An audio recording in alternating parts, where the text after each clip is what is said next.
को powered by Vimal. Vimal बोलो जुबा केसरी. कालच्या बैठकीमध्ये महाराष्ट्रातील लोकसभा निवडणुकीमध्ये जे आम्ही 0.03% 0.30% म्हणजे अर्धा टक्क्यापेक्षाही कमी मताने मागे राहिलो, त्याची सर्वसाधारण कारणे काय आहेत त्याचं आम्ही विचारविनिमय आमच्या केंद्रीय नेतृत्वासोबत केला आणि जिथे आम्ही कमी पडलो आहे त्या ठिकाणी अधिकचं काम करून जे कमी मतं आहे ते पुन्हा एकदा आम्हाला विधानसभा निवडणुकीत कमी पडू नये याकरता आम्ही त्यावर काम करतो आहे. राज्याचे आमचे सर्व नेते आणि आमचे सर्व कार्यकर्ते यावर काम करणार आहे. लवकरच महाराष्ट्रामध्ये मतदारांचे आभार धन्यवाद यात्रा या ठिकाणी संपूर्ण महाराष्ट्रात आम्ही करतो आहे आणि ज्या लोकांनी आम्हाला मतं दिले त्यांचेही धन्यवाद, नाही दिले त्यांचेही धन्यवाद व्यक्त करून या ठिकाणी मोदींच्या सरकारकडनं पुढचे 5 वर्ष या महाराष्ट्राच्या जनतेकरता, महाराष्ट्राच्या विकासाकरता काय काय करता येईल याच्याही योजना आम्ही तयार करतो आहे. शरद पवार म्हटले की मोदींनी माझ्यावर प्रत्येक सभेत टीका केली, हे माझं भाग्य आहे. त्यांनी विधानसभेचं रणशिंग फुंकलं, शेतकऱ्याच्या मदतीने आम्ही सत्ता बदल करू असं म्हटलं. मोदीजींनी एखादा शब्द बोलले, तुम्ही तर मागच्या 1.5 वर्षापासून मोदीजींना काय काय बोलतायत जरा ही महाराष्ट्राच्या जनतेने नोंद घेतली आहे.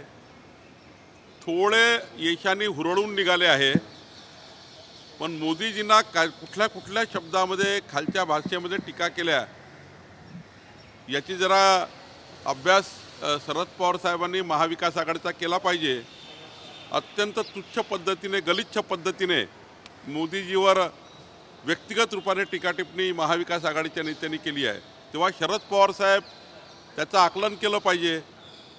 एखादा शब्द मोदीजींनी बोलला तर एवढी लागली आणि महाविकास आघाडीच्या नेत्यांनी मोदीजींना काय काय बोलले आहे जरा याचं आकलन पवार साहेबांनी केलं पाहिजे. देवेंद्र फडणवीस गृहमंत्रीपदाचा राजीनामा देणार नाही असं बोललं काल गिरीश महाजन. विधानमंडळाच्या सर्व सदस्यांनी, भारतीय जनता पार्टीच्या प्रदेशांनी देवेंद्रजींना सरकारमध्येच राहून भारतीय जनता पक्षाला, संघटनेला मदत करावी अशी विनंती आम्ही केली आहे आणि त्यांनी ती विनंती मान्य केली असं आम्ही समजतो. केंद्रीय नेतृत्वाने सुद्धा आमची विनंती मान्य केली असे आम्ही समजतो. मला वाटतं एक चांगला निर्णय या ठिकाणी होईल, कारण देवेंद्रजी सरकारमध्ये असणे म्हणजेच मोदींच्या सरकारच्या 5 वर्षाच्या पुढच्या योजना ज्या काही महाराष्ट्र विकासाच्या आहे त्या महाराष्ट्रात आणण्याकरता महायुतीचं सरकार काम करेल, त्यामध्ये देवेंद्रजी असणं आवश्यक आहे. संघटनात्मक कोणतेच बदल होणार नाही, पूर्ण टीम हीच विधानसभेला कंटिन्यू राहणार. नाही, महायुतीच्या सर्वच नेत्याबद्दल या ठिकाणी मी असं म्हणेल की सर्वांनीच या ठिकाणी महायुतीमध्ये आपल्याला चांगलं काम करायचं आहे.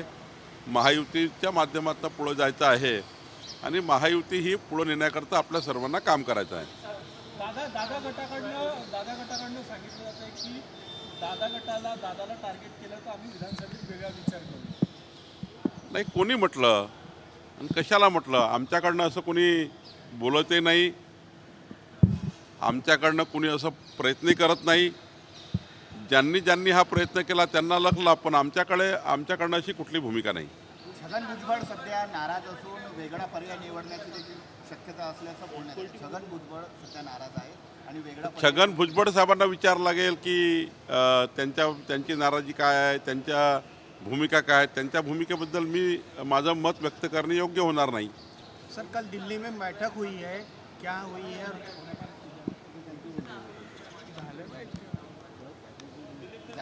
नाही, मराठा समाजाला आरक्षण देताना ओबीसीवर अन्याय होणार नाही याची काळजी सरकारने घेतली पाहिजे. याबद्दलची भूमिका पहिल्यापासून आमची आहे. कल दिल्ली में मीटिंग हुई, क्या निर्णय लिया हुआ, क्या करें? एकनाथ खडसेजी अजून भाजपमध्ये नाहीत. जेव्हा भाजपमध्ये येतील तेव्हा बघू. समन्वय समिती नेमली का महायुतीमध्ये? जागा वाटप आहे, बाकीचे फॉर्म्युले, समन्वय समिती काही नेमलेली आहे काय? आमचे प्रभारी भूपेंद्र यादवजी, अश्विनी वैष्णवजी येतील आणि योग्य चर्चा करतील. नाना पटोले सारखा म्हणजे काय म्हणावं, नाना पटोले इतक्या खालच्या लेवलला गेले आहेत की शेतकऱ्याकडनं पाय धुवायला लावतात आहे. या महाराष्ट्रात देशाला अशोभनीय प्रकार नाना पटोलेंनी केला आहे आणि गुलामगिरीमध्ये जसा देश होता, इंग्रजाच्या काळात देश होता, पुन्हा हा इंग्रजाचा काळ काँग्रेसने आणलेला आहे. इंग्रजाच्या काळातली जी काही मानसिकता होती ती नाना पटोलेंनी स्वीकारलेली आहे. नाना पटोलेचा मी निषेध करतो आणि खरं तर नाना पटोले यांनी आपल्या पदाचाही अपमान केला आहे, व्यक्ती म्हणून स्वतःचाही त्यांनी आपला अपमान केला आहे. त्यांनी आत्मपरीक्षण केलं पाहिजे की या पद्धतीची शेतकऱ्याकडनं पाय धुवून घेणे, कार्यकर्त्याकडनं पाय धुवून घेणे आणि या पद्धतीचं नेतृत्व करणे हे शोभणारं नाही आहे. याचं आत्मचिंतन नाना पटोलेंनी केलं पाहिजे आणि भविष्यामध्ये त्यांची जी बुद्धी आहे तो बुद्धिभेद झाला आहे तो दुरुस्त केला पाहिजे.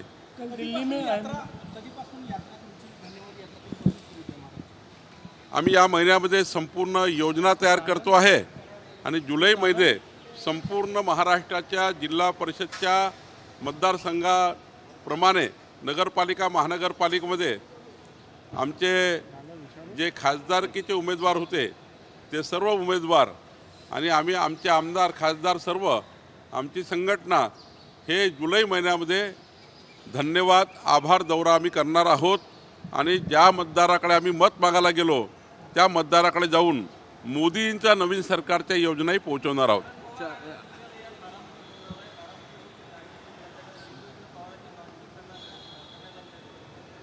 त्यांचं काय करायचं त्यांचा प्रश्न आहे, माझा काही तो प्रश्न नाही. जळगावचे चंद्रकांत पाटील पाय धुणाऱ्यांनी असं म्हटलंय का, होय मी पाय धुतले पण याचं राजकारण करू नका, मी आणखी धुणार. अरे बाबा, 21व्या शतकामध्ये चाललो आहे आपण आणि या पद्धतीने काय समाजाला मेसेज जातो आहे? पाय धुणारे असतील किंवा पाय धुवून घेणारे असतील, समाजाला काय मेसेज जातो आहे? समाजाचं आणि या देशाचं बघितलं पाहिजे काय पद्धतीने आपण करतो आणि काय पद्धतीने करून घेतो आहे.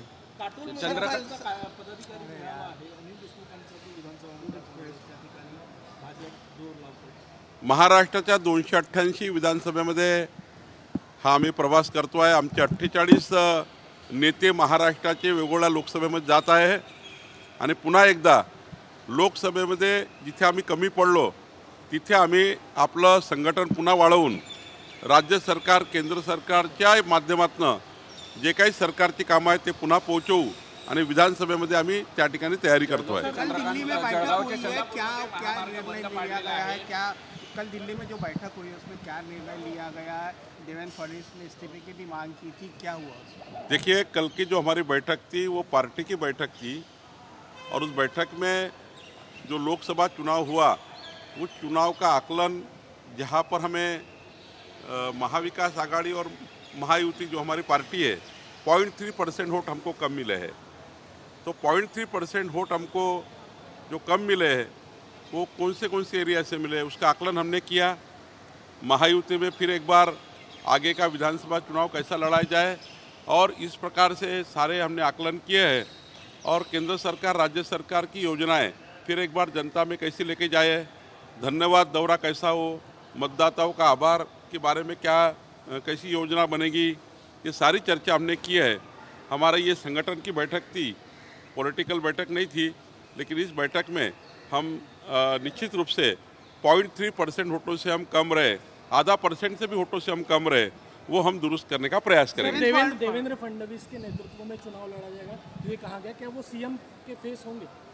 देखिए, ऐसी कोई बात नहीं हुई है। महायुति अभी महाराष्ट्र में है।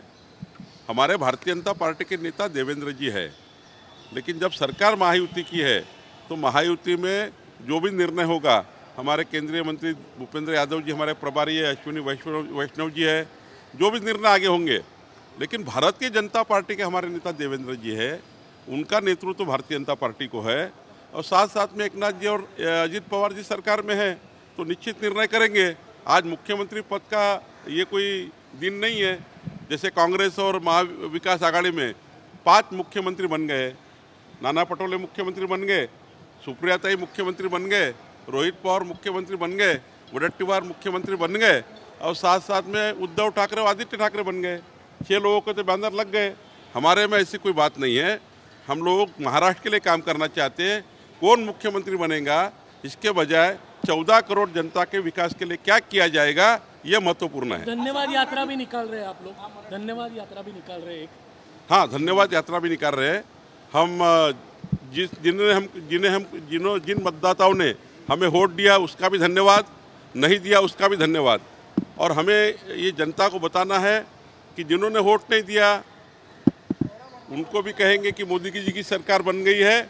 मोदी जी की सरकार की योजनाएं महाराष्ट्र में सबको लाना है और सबको उसके लिए काम करना है। विकास की राजनीति में जिन्होंने वोट नहीं दिया उनको भी साथ में लेंगे, विकास की राजनीति में जिन्होंने वोट दिया उनको भी साथ में लेंगे। तो धन्यवाद यात्रा इसलिए है कि जब वोट मांगते हैं तो वोट मांगने के बाद धन्यवाद भी व्यक्त करना चाहिए। नाना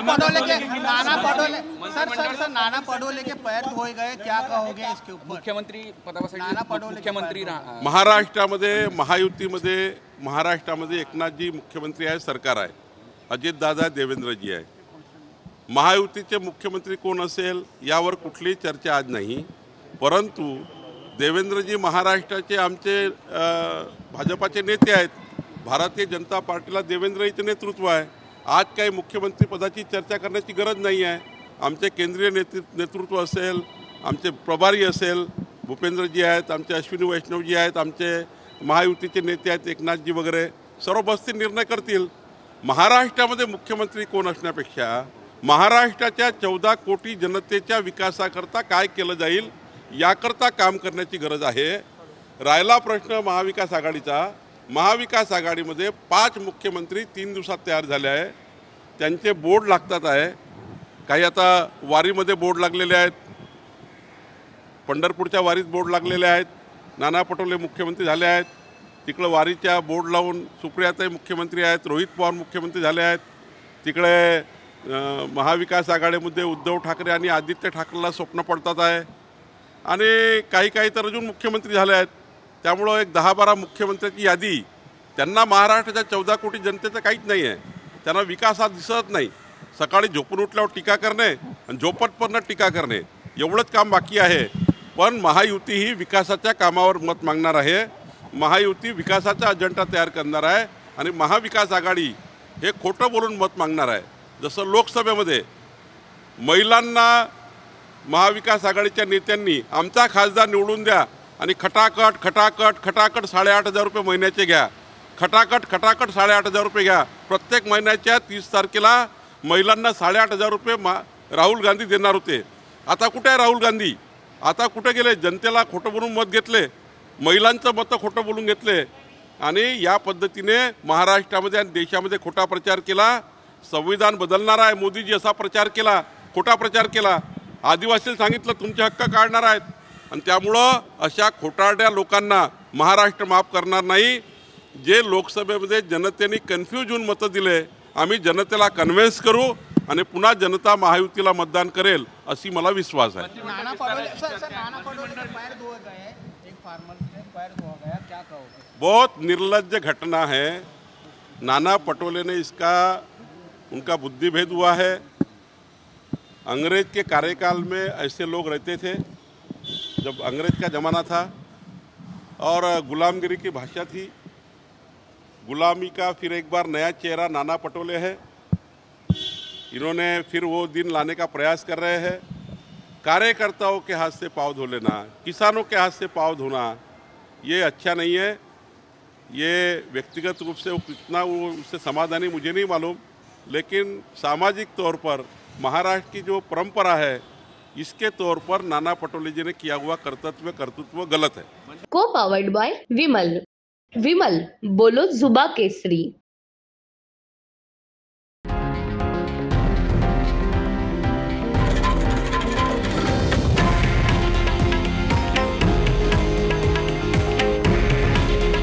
हे आहे देशातील नंबर 1 न्यूज नेटवर्क आणि आपण पाहत आहात TV9 मराठी। काळजी तुमची, हित महाराष्ट्राचं।